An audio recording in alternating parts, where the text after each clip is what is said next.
Well,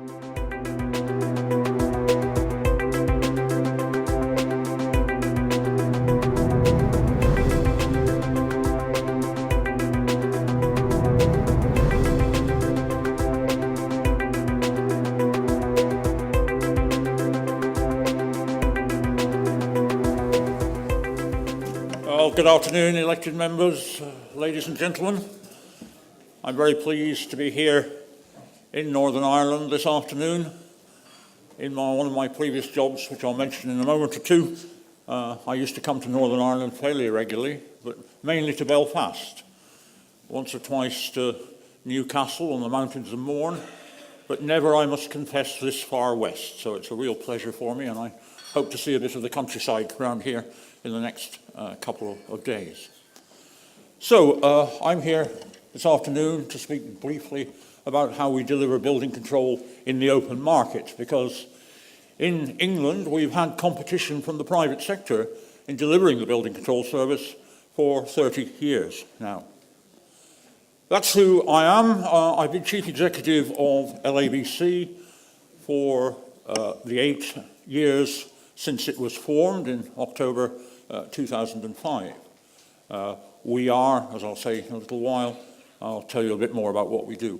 Before that, I was a civil servant for nearly 40 years, and for the last 14 years, I was head of the Building Regulations Division in the Office of the Deputy Prime Minister and in some of its previous incarnations, Department of Environment, Transport, and the regions, almost too many names to recall. So effectively, I've been involved one way or another in building regulations and building control for the last 22 years.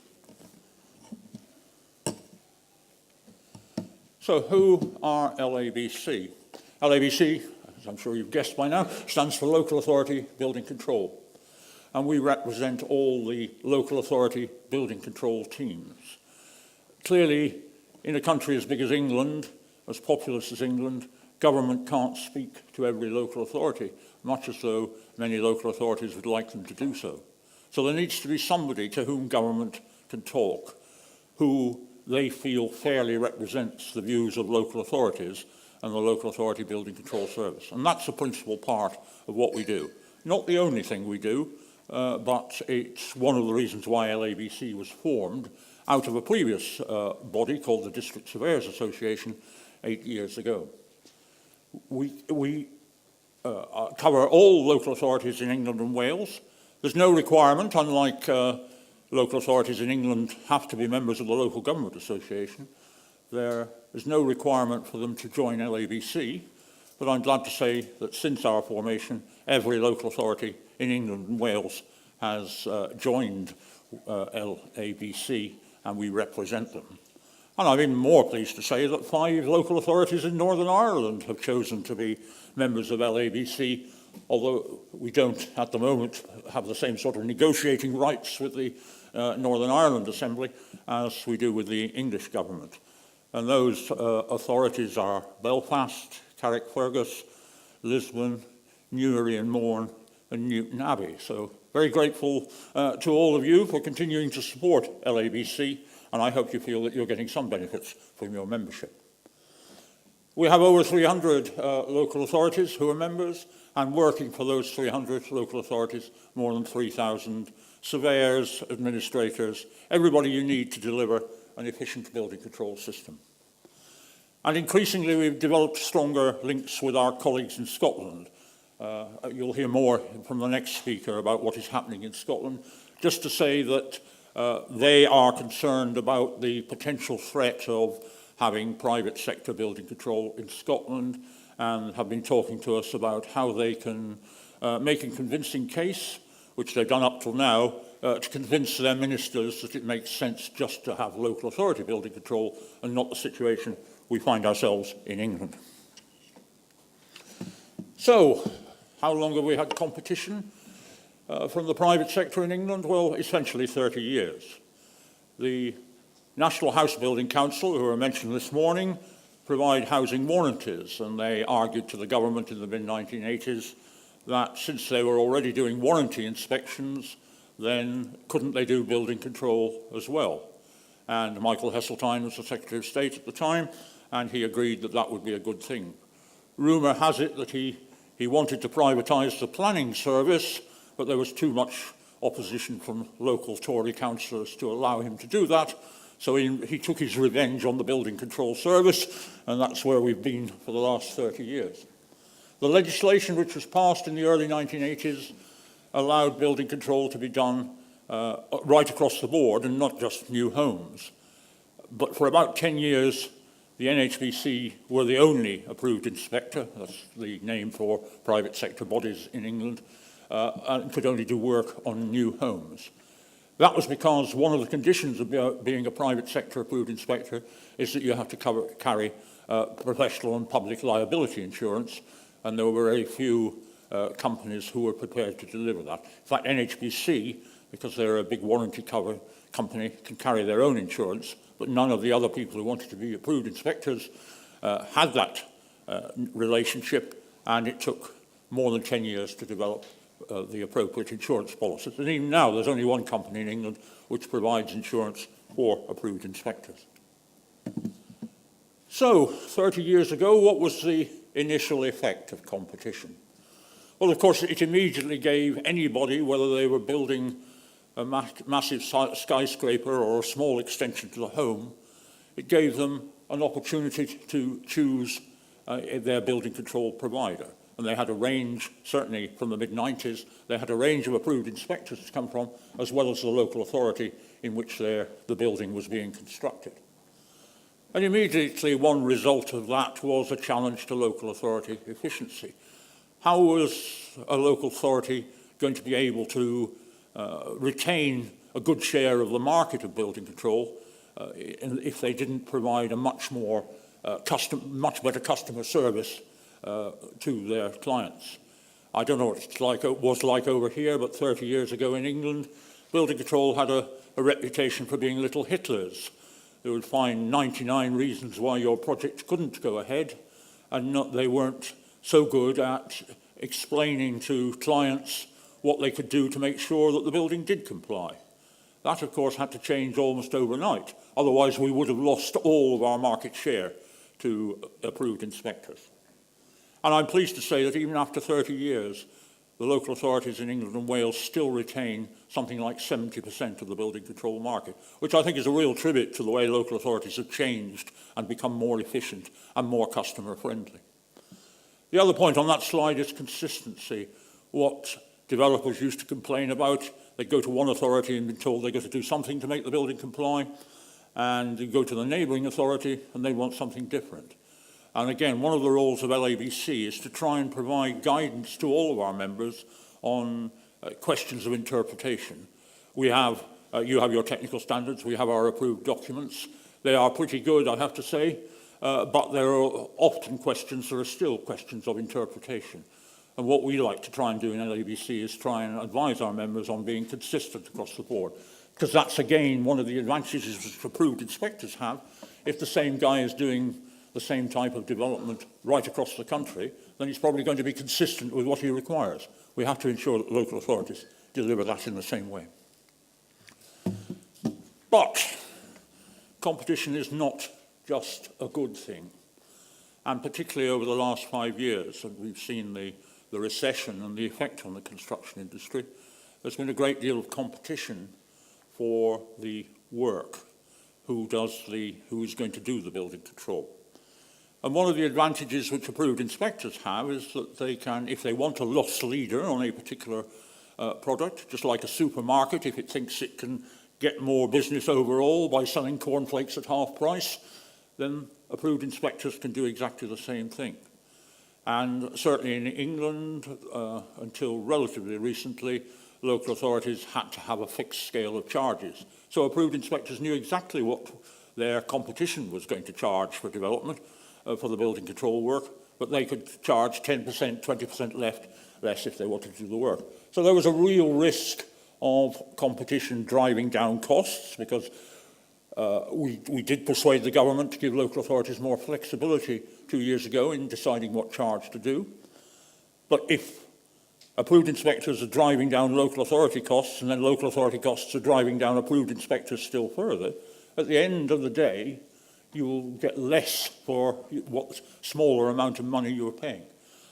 That probably means that there will be fewer inspections, and there's real controversy now. We hear of cases in England where on a new housing development or for a new house, the inspector may only go 3 or 4 times, where traditionally they might have gone 8 or 9 or 10. And with fewer inspections, then there are more risks of not spotting defects. And if the building control service is then seen as a whole to fail, because it's not doing anything useful, the next step will be to ask the question that was asked this morning: why have building regulations? No point in having regulations if they're not being enforced. It's just a waste of everybody's time and money. So I think the biggest risk to the system that we have in England and Wales is that competition is driving down standards, and those standards are reducing the value of building control. So what have we done in local authorities as a result? Well, as I said earlier, one thing we've had to do is radically improve the customer service, and that's done in a number of ways. Pre-application discussions, which are often held in relation to planning, try and get the building control teams at an earlier stage when talking of planning. It'll be a very interesting challenge for you over here in the province when the new local authorities have responsibilities for planning. How is planning and building control going to be linked together? And can you deliver that integrated service? And that's, again, if ever you do become subject to competition from the private sector, that could be a strength for you if you have close, effective links between planning and building control. What else do local authorities have to offer? Well, our national approved inspectors in England may have 1 office, or they may have 4 or 5. But what they won't have is the local knowledge of ground conditions and other factors which are essential, particularly if the ground conditions are at all difficult, to build safe, accessible, environmentally friendly buildings.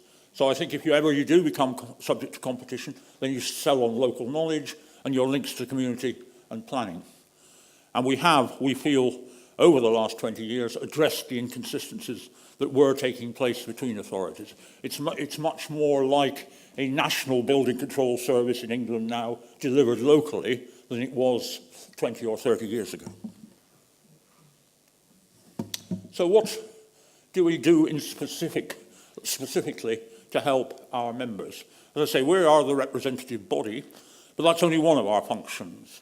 And if you look at the third one down there, national and regional marketing, often with the bigger companies, they don't want to talk to 20 or 40 local authorities. They want to talk to somebody who they can explain the issues to at a national level. So a good part of the LABC team, and when LABC was formed 8 years ago, there were 5 of us. Now there are 21 of us. So you'll see that we've managed to, our members have thought it useful to increase our resources, and national and regional marketing is one of the important things. We have business development teams who go round talking to the bigger developments and helping them liaise with the local authorities in which they're building. Member support is increasingly important and very relevant here, in that chief executives are asking whether they need to provide a building control team in-house, or are there alternative ways of doing it? Can it be outsourced? Can private sector be brought in to help in some way? And to some of our member chief building control officers, that comes as something, when that question is asked of them, it comes as something of a shock as to how to reply. And so part of our job is to try and explain the options available to them, and to try and help them persuade their elected members and their chief executives that retaining a local authority building control service is very important. We have a number of working groups covering things like marketing, like technical issues, to ensure that LABC remains a member-led organisation, and it's not I or my fellow members of staff imposing our views upon the members. And we act as mediators where there are occasional disputes between local authorities on interpretation, on procedural issues, and on procedural issues with approved inspectors. We have a national brand, LABC. We now, rather like the NHBC, have signboards and flags and things of that sort so that the brand LABC is shown, and you can see the logo in the bottom right-hand corner of the slides there. We have something called the Partner Authority Scheme. One of NHBC's arguments when we were set up was, well, you know, you can have the same guy approving your designs and they will be accepted, or they will be used wherever the building goes.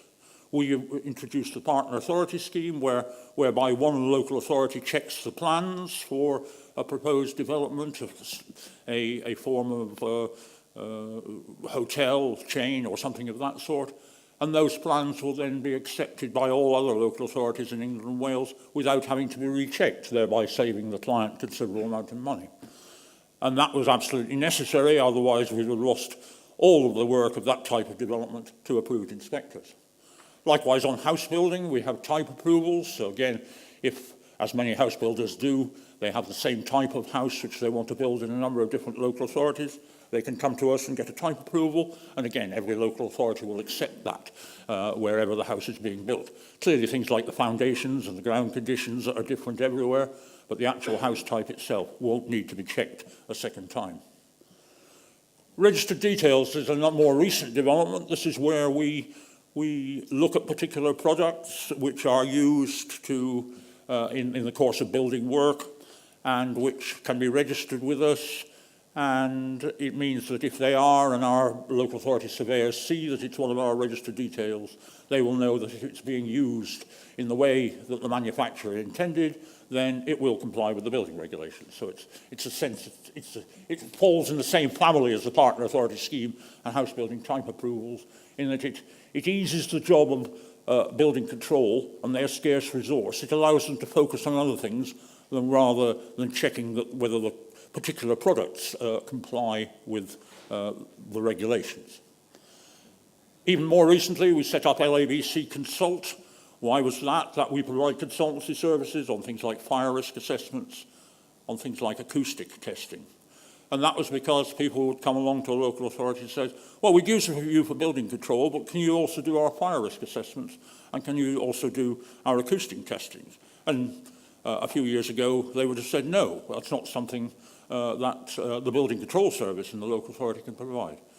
In many authorities, they still can't, but at least we nationally in LABC Consult can. And that has persuaded some developers to continue to use local authorities, whereas in the past they might not have done so. So again, it's a service which we provide to our members to help them retain as large a share of the building control market as possible. And then, as was mentioned this morning, communications are more and more important. So we're redeveloping our website and we're using online media, Facebook, Twitter, etc. We had our LABC National Building Excellence Awards in London on Tuesday night, and we had a live Twitter feed during that event so people could say what a great time they were having at the LABC Building Excellence Awards. And I'm glad to say a good few people did say that. We, of course, made sure that those few people who didn't say that, their comments didn't appear on the screen. But more and more, the point I'm making is that we are having to find new means of communication, and I think that will apply to you here in Northern Ireland as well. You're going to have to find new means of communication, how your new local authorities are going to work, how best to explain to your populations what the building control service is and does. There were suggestions this morning that many people over here, as in England and Wales, don't really understand building control or don't know anything about it until they want to build something. I think this is an important, communications is going to be an increasingly important aspect. Right, I'm coming to the end of the dime, so I think this is my last but one slide. A message which I hope is useful to you all, working together, strength in numbers. I guess that must be one of the reasons why 26 local authorities are, in less than 18 months, going to become 11 over here, that the politicians have concluded that the existing authorities are too small to deliver effective services. Many of you, I suspect, would disagree with that, but anyway, that's what's happening. And you will have strength in numbers. But one of the advantages I think you've had here over the years has been the group system. of building control, so that the building control managers came together in groups, and the groups, as we're here today, come together in a convention and otherwise to provide a common service, or to provide a forum whereby you can discuss these things. And I think it's important that some form of support in the way that the group system has supported district building control over here in the past is developed in the future. Matter for you, of course, not for me, but I certainly think that one of the things why LABC has been quite successful has been the support we've been able to give to our members, which has been recognised that. You see much more in England and Wales now shared service and cross-boundary operations. It was probably true to say that when local government was reorganised in England all those years ago, building control might have been better given to the counties rather than the districts. 320 local authorities is too many for delivering an efficient service, particularly when you think of what the range of expertise you need to have to deliver the building control, the different parts. We saw this morning, structural safety, fire safety, energy efficiency, all of these things becoming more complex. Some of our authorities now are down to about 3 surveyors. Very difficult for them to have all of the expertise necessary to ensure that all parts of the regulations are in compliance. So one way of doing that is for local authorities to come together and have a shared building control service across boundaries. And that is happening more and more. You see 3 or 4 district councils saying, we'll have a shared building control service. This enables us to pool resources, put the resources in where the development is taking place. And I think that's a trend that we shall continue to see in the future. We do have a few partnerships with the private sector. There is a big architectural practice called Capita Simmons, part of the Capita Group, who do a lot of work for local authorities. They now run the building control service in a handful of local authorities in England. And they're not the only example. Somebody mentioned to me earlier today, CNC.